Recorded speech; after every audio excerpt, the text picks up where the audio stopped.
We have a very special guest on today's show because we are bringing on Chargers first round pick Quentin Johnston to talk about his rookie season and why he thinks a breakout game could be coming soon.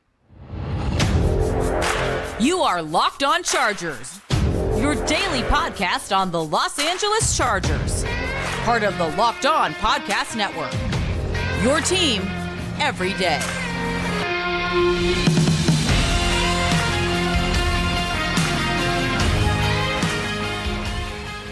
What is up, and welcome into the Locked On Chargers podcast. I'm your host, Daniel Wade, joined as always by my co-host, David Drogemeyer, and we've been covering the Chargers together now for 8 seasons together, but this is our 6th year as a host of the Locked On Chargers podcast, bringing you your team every day. Thank you guys, as always, on this Friday Night Lights edition of Locked On being your first listen every day. We appreciate you guys and all the everydayers out there, and to make sure you never miss the show and big-time interviews like this, make sure to go subscribe or follow for free on Locked On Chargers YouTube channel and listen wherever you get your podcast from. David, I think you got to do something pretty cool today.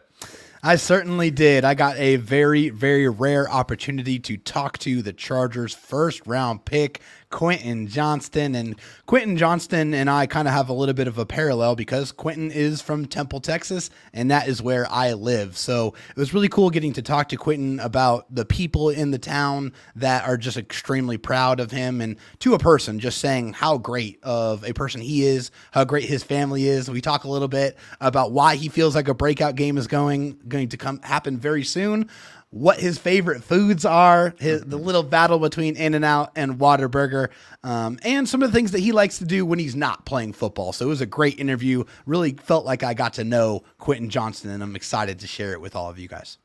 Yeah, I mean, I thought there was a lot of interesting stuff. You know, him talking about trying to add that jump ball to his game a little bit, and that was contested catches, what he thought about the other receivers in his draft class, and if he kind of stacks himself up against those guys, and why Monday Night Football against the Dallas Cowboys as a Texas native is going to have a little extra bragging rights for him with a lot of family growing up Dallas Cowboys fans. But this episode is brought to you by PrizePicks, the easiest and most exciting way to play daily fantasy sports. Go to prizepicks.com/LockedOnNFL and use the code lowercase LockedOnNFL for a first deposit match up to $100. Here he is, Quentin Johnston.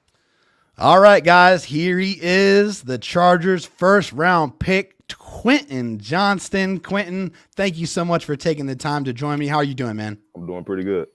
Great. All right, man. So I'm going to start out like this. I'm an Army veteran who lives in your hometown of Temple, Texas. People in Temple, they come up to me all the time. They're very, very proud to see you in the NFL. Yeah. I know both of your parents served in the Army. How do you feel about growing up in a military family and in a military community kind of shaped who you are today? Yeah, for sure. Especially just like coming up, doing sports and just how I carry myself on and off the field or court or whatever sport I was doing. I felt like kind of my base level of just who I am as a person was built off discipline and respect. That's something I was always taught to have, respect to everybody you come across, to everything, in other words, like treat people how you want to be treated. And then move with a certain level of kind of maturity, especially at a young age. So that was something that definitely always stuck with me.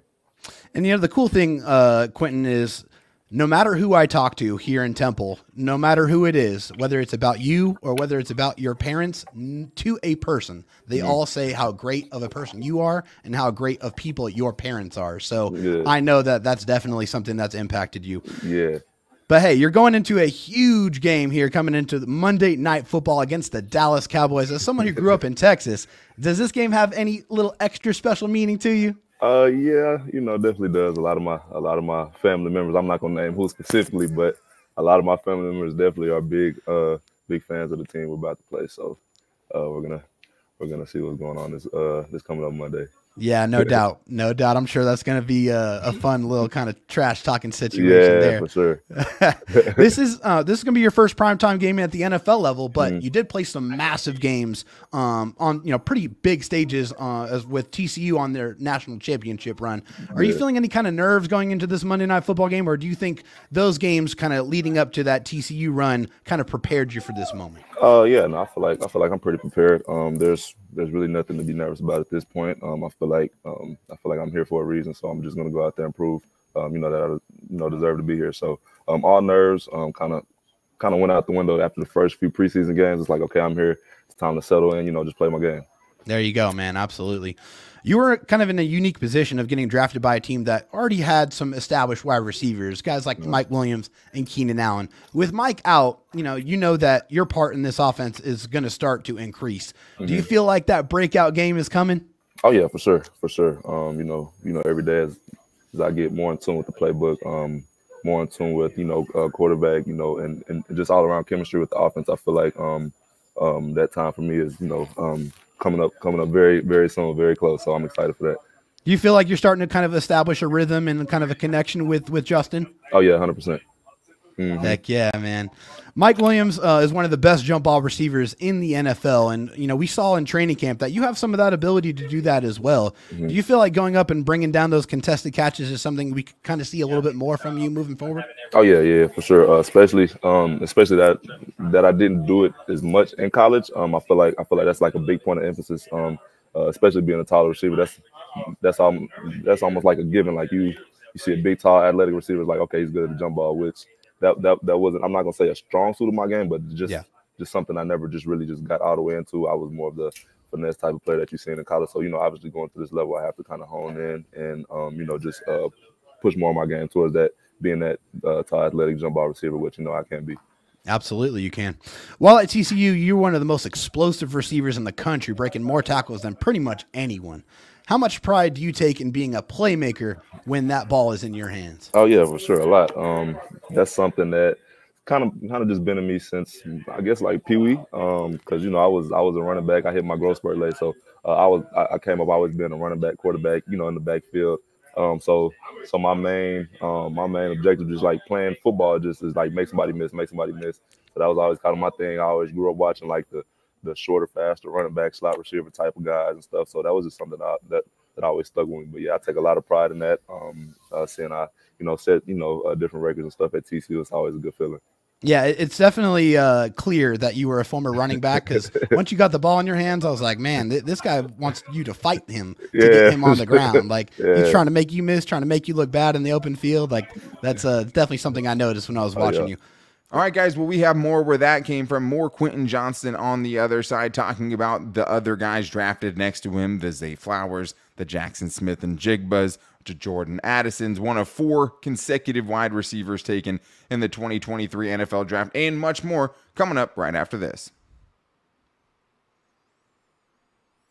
First, though, I need to talk to you guys about Jace Medical and the Jace case from Jace Medical, specifically because the Jace case from Jace Medical, the biggest thing is about being prepared. Everyone should be empowered to care for themselves and their loved ones during the unexpected. That's why Jace Medical offers the Jace case. The Jace case provides 5 life-saving antibiotics for emergency use and gives you peace of mind so that you are not just hoping that you have access to medication in an emergency situation. Jace Medical makes sure that you have the medication in hand when you need it. And I think for me, there's been times, especially with natural disasters and things, the pandemic going on, and where you wonder, hey, am I prepared? What happens if the power doesn't come back on right away, right? What happens if that's supposed to only last a couple hours lasts a week?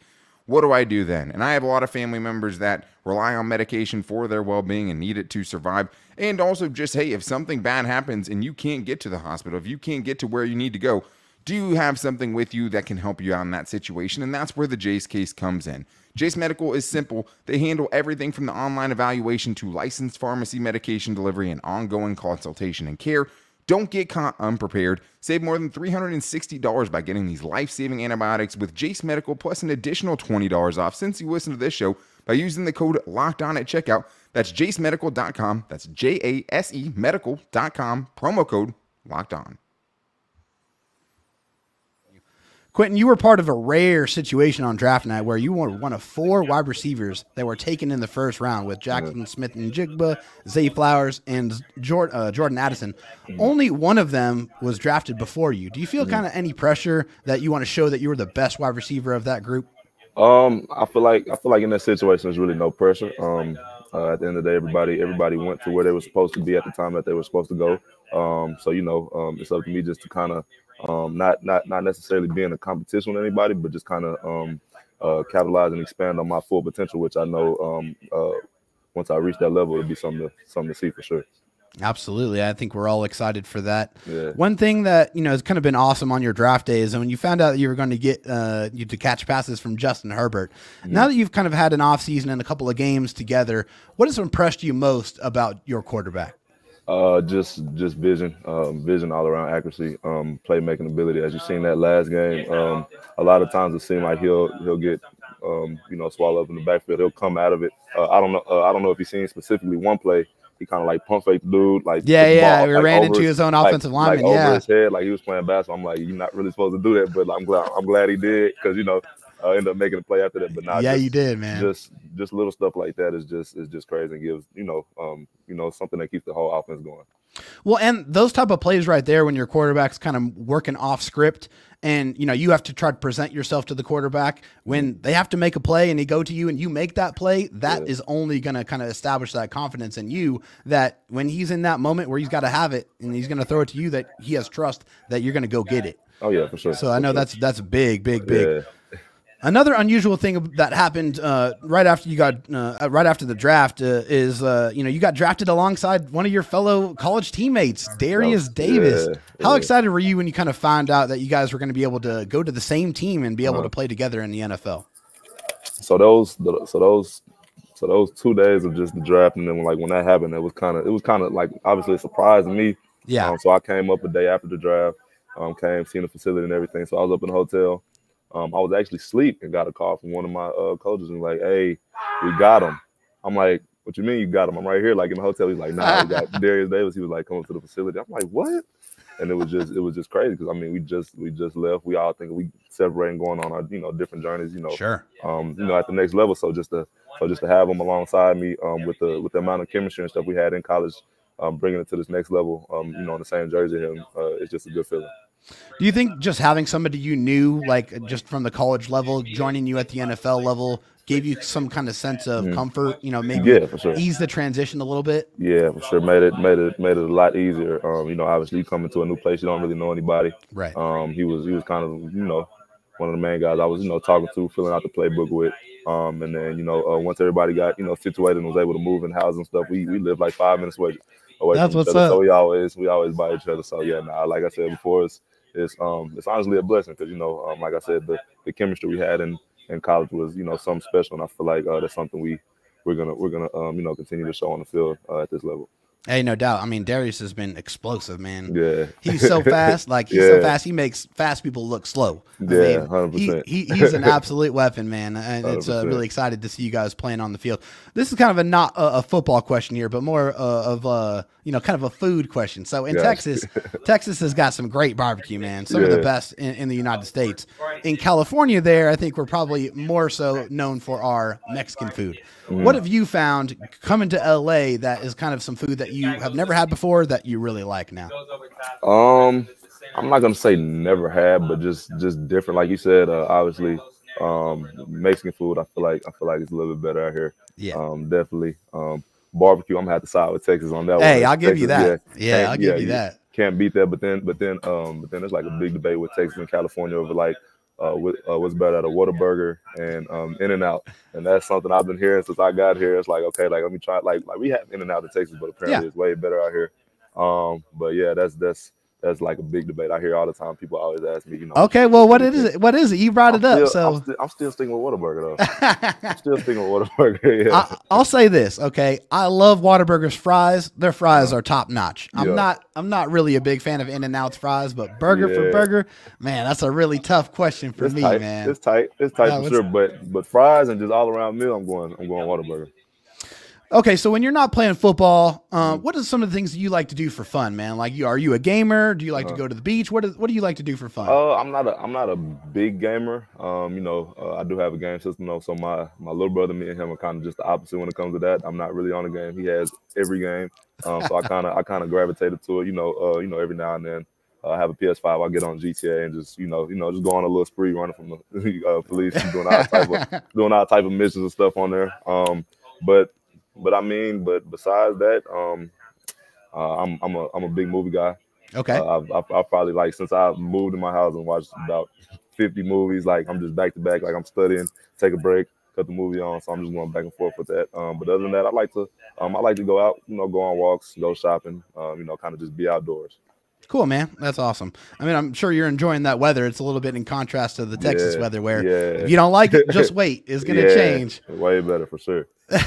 One of the things that was kind of very apparent watching you on film was just how explosive you are for your size. There's not a lot of wide receivers in the league that kind of have your unique skill set. Is there anyone in the league that, played either past or present that you kind of grew up trying to pattern your game after? It's hard to just kind of 100% pattern my game because I feel like it's just so different. But guys that I've grew up watching, as far as like explosiveness and stuff, like I said, I hit my growth spurt late. So I was always watching guys like Jaxon, Tavon Austin, just shifty, explosive stuff like that. On the taller side, I was watching, Devontae Adams, his footwork. I always got to go back to the OGs, Randy Moss, guys like that, Calvin Johnson. And then I feel like kind of before I got drafted, I was watching the younger guys. So like, the Justin Jefferson and stuff like that, just the tall, lankier guys, with my build. That's doing real things on the field. That's making really amazing plays. So just watching guys like that always gives me motivation. Going into my next games. No doubt. Hey, Q, thank you so much for the time, man. We really appreciate it. I know you got to get off to meetings, but I know I can speak for all Charger fans when we say we are very excited to see what you're going to do for the Chargers this year. I appreciate you. All right. Take care, man. All right. Man, that was so awesome. Sometimes you just have to pinch yourself, when you have these moments, getting to cover the Chargers like we get to do and getting their first-round pick on. A shout-out to Quentin Johnston. When he says his breakout game is coming, I tend to believe him, man. I mean, it seems like he has the right attitude. It seems like he's, things are starting to click for him in this Chargers offense with this Chargers playbook. But there's more on today's show because we have the Friday injury report, and there's some good news and some bad news. It looks like Derwin James, Austin Ekeler fully back for this Monday Night Football game against the Cowboys, while Alohi Gilman and most importantly, Joey Bosa still could be a little bit off. We'll talk about that coming up right after this. I do need to tell you guys about Prize Picks, which is daily fantasy made easy. I've been playing daily fantasy for a long time, and the biggest thing for me, especially the frustrations I ran into early on, was just I kept picking teams to go up against other teams, and they were almost all identical, right? Like I would be trying to vote for like the one different guy I have than the opponent has, right? And I'm also like, hey, is that like a computer or something I'm going up against? I never knew. Prize Picks is totally different. With Prize Picks, all you have to do is pick 2 or more players and pick more or less on their projected stats and place your entry. And the more entries that you hit on, the more you can win. And if you hit on all 6, you win up to 25 times your money. You hit 6 of those entries you feel good about, 25 times your money. Plus, Prize Picks always has crazy promotions going on, but my favorite easily is the Taco Tuesday, right? With Prize Picks, you get to discount select players' projections up to 25% to provide even more value. So instead of Justin Herbert throwing for 400 yards, right, the projection will be 300 yards on Taco Tuesday. So you can get that discounted projection for your winnings that are coming. And for this upcoming game against the Cowboys, you go with Justin Herbert, more or less than 283.5 passing yards. Or if you want to go CeeDee Lamb, hopefully you go less than on the 69.5 receiving yards for him. But all you guys have to do, since you listen to this show, we have a deal for you. Go to prizepicks.com/LockedOnNFL. Use the code LockedOnNFL for a deposit match up to $100. That's prizepicks.com/LockedOnNFL with the promo code LockedOnNFL for that deposit match up to $100. Prize Picks, daily fantasy sports made easy. All right, David, well, we have a little bit of an extra show here today. So glad that we got the Quentin Johnston interview today. And make sure you guys are back here, most importantly, for the keys for success and our final predictions for this Cowboys game on Monday morning that's coming out. And then make sure you're back with us on Monday night as we do our live show to recap what happens in the Chargers' first primetime game of the season. So much to be excited about, so much to be worried about. It should be a great game on Monday Night Football, but a lot of it's going to come down to who is playing for the Chargers. And I think when we first looked at this game, we were hoping the bye week, right, would save the Chargers. We would see pretty much everyone back in action that we didn't know was already going to be out for a long time. And then you see, Friday's injury report, which is basically a Saturday injury report. It's everything's all messed up. Really a Thursday injury report on a normal week. But this is a full practice day, so you're hoping to see guys out there. And, of course, coming off of bye week, the Chargers have 10 players on their injury list. Not ideal, but most guys were fully participating. Austin Ekeler, Derwin James, Justin Herbert, Trey Pipkins, Rashawn Slater, all having a full week of practice so far. You did have Nick Williams, who was a DNP on Friday after practicing early on in the week. That does not bode well for his chances on Monday Night Football. Something must have happened during this week of practice, which isn't great. And Alohi Gilman and Joey Bosa haven't been back at practice all week. But let's start with the good news, David. Let's start with the positive part of it here. Austin Ekeler and Derwin James look like they're fully ready to go for Monday Night Football in a giant matchup. Hallelujah, first of all. I mean, having Austin Ekeler back is massive.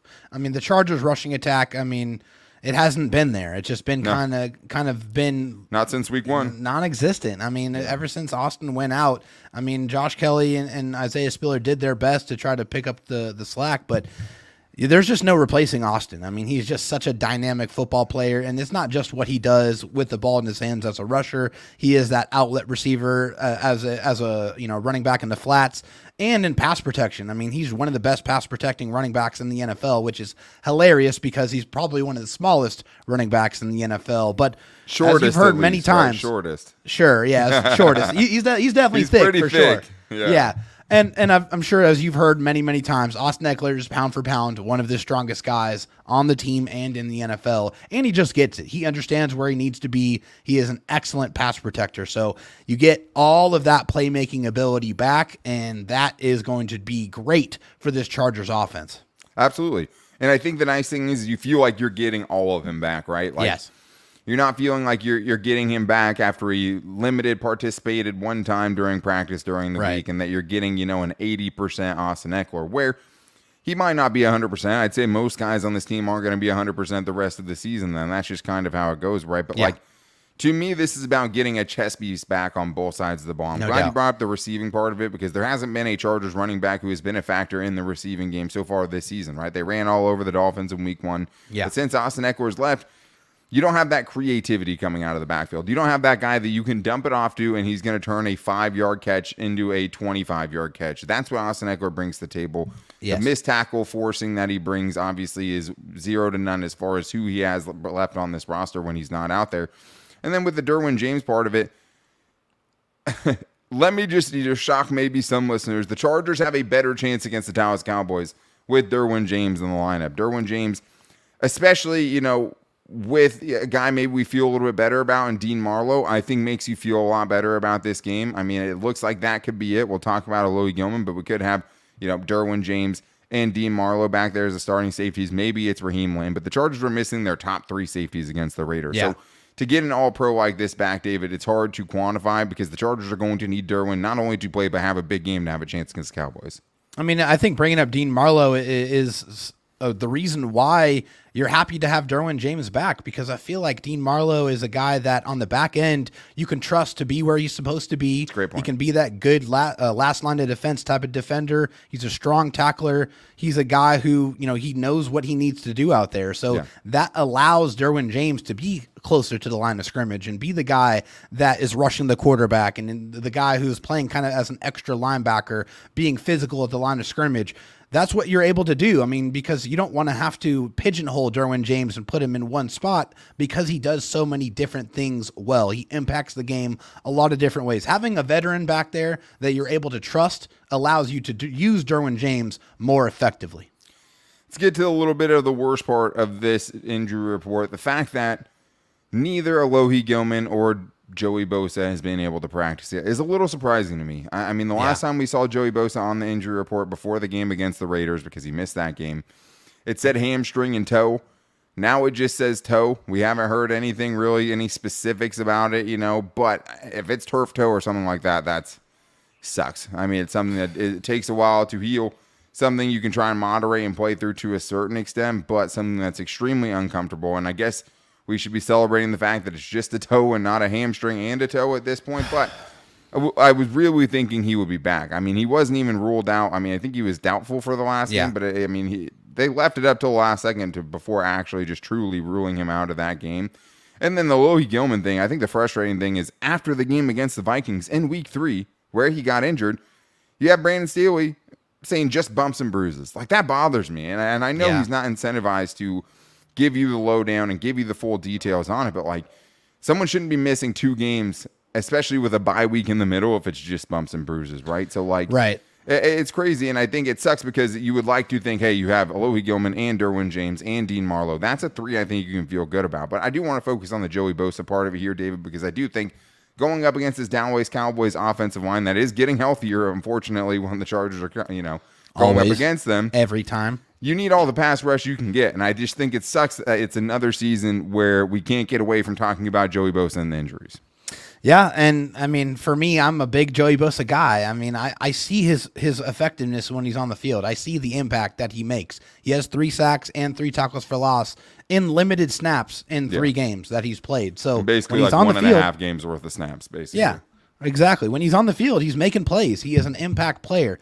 And I get it. I mean, there's a guy making $30 million a year, and you don't know if he's going to be in the lineup or out of the lineup. It just seems like injuries are starting to be what is writing Joey Bosa's story at the NFL level. It's a guy that has a ton of potential, has a ton of ability, is one of the best pure technicians at the edge rusher position in the NFL. But if you can't be on the field, you can't help me. So Joey Bosa, hopefully this is another week where he's able to get that right. Hopefully it's an injury that can get right, and that's not something that's nagging, that's going to hold him out or, put him less than 100% all season long. Yeah, so these are 2 big names to monitor. Both have been working off to the side, according to Daniel Popper, who's out there at the practice. Doing individual drills. Yeah. To keep in mind, well, I think individual drills would be limited, but I think it's Popper off to said the he was side doing with, it. Yeah. Yeah, I mean, I don't think he's fully doing them, though. That's Yeah. probably where the distinction comes in, right? Because if he's doing enough of it, they're going to put him as limited because they'd have to.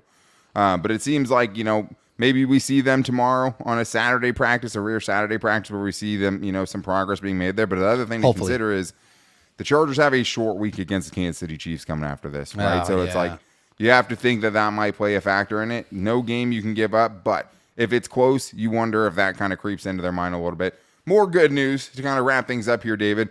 Donald Parham not only back in practice in a full capacity, which is huge because I thought for a second he broke his wrist. So to see him back out there in a full capacity, I love to see it, and that's huge for the Chargers' red zone offense. Well, seeing some good injury news for Donald Parham Jr. is such a nice, refreshing change. I mean, he's not going to miss a game, it looks like, which is cool. It's great. I mean, and especially now where he's had a lot of injuries he's had to overcome, but now he's starting to get used the way he's supposed to be used. The guy who's 6'8" should be a red zone monster, and he is. He has 3 red zone touchdowns already this year. Literally half his catches have gone for touchdowns. It's 3 and 4 unbelievable. games is a pretty good pace. His ratio is unbelievable, but having him back and being able to continue to target him in the red zone, hopefully maybe a little bit more getting towards the end zone because he's a really sneaky yards after catch threat. I mean, a guy that big shouldn't be able to move the way he moves, but having him on the field healthy and ready to go for Monday Night Football is great news for Justin Herbert and this Chargers offense. And we'll see what his effectiveness is because, yes, it's good to have a healthy wrist when you have Justin Herbert hurling, fireballs at you. Yeah. But also, part of being a tight end is being able to block too, right? And if your wrist isn't totally right, that's going to be a huge detriment to you as far as being able to get the leverage on guys that you need to move guys out of the way or to seal the block and, do things like that to help in the running game. So I bet you'll probably be split out wide a lot coming back from this, but full participation. And we've only seen one game of the Chargers having Austin Ekeler and Donald Parham in the red zone, probably their 2 best red zone weapons, and they put up 34 in that first game against the Dolphins. So excited to see that, and excited to see you guys back with us on Monday for our Keys and Predictions show. Thank you to everyone who checked out this one for the big Quentin Johnston interview. We appreciate all of you guys and appreciate the Chargers for making him available to us. He was awesome and had a great attitude about it. Thank you to David for still being a guest booker extraordinaire. But that is going to wrap things up for today's show. To make sure you don't miss big shows like today, go subscribe or follow for free on the Locked On Chargers YouTube channel and listen wherever you get your podcast from. You can also find the show every day on all of our social media. You can find us on Twitter at LockedOnLAC, me on Twitter at Dan Talk Sports, and David Drogemeyer at DroTalkSD, as well as on Instagram at Locked On Chargers and our Locked On Chargers Facebook page. We will be back with you guys on Monday with the Keys and Predictions, but also Monday night for the live game recap. Hopefully we're talking about a big win on Monday Night Football. That should be a very, very fun show if the Chargers can get it done. But win or lose, we will be there. But make sure you guys are back here with us on Monday. Your team every day. We will talk to you then. Until then, take it easy and go Bolts.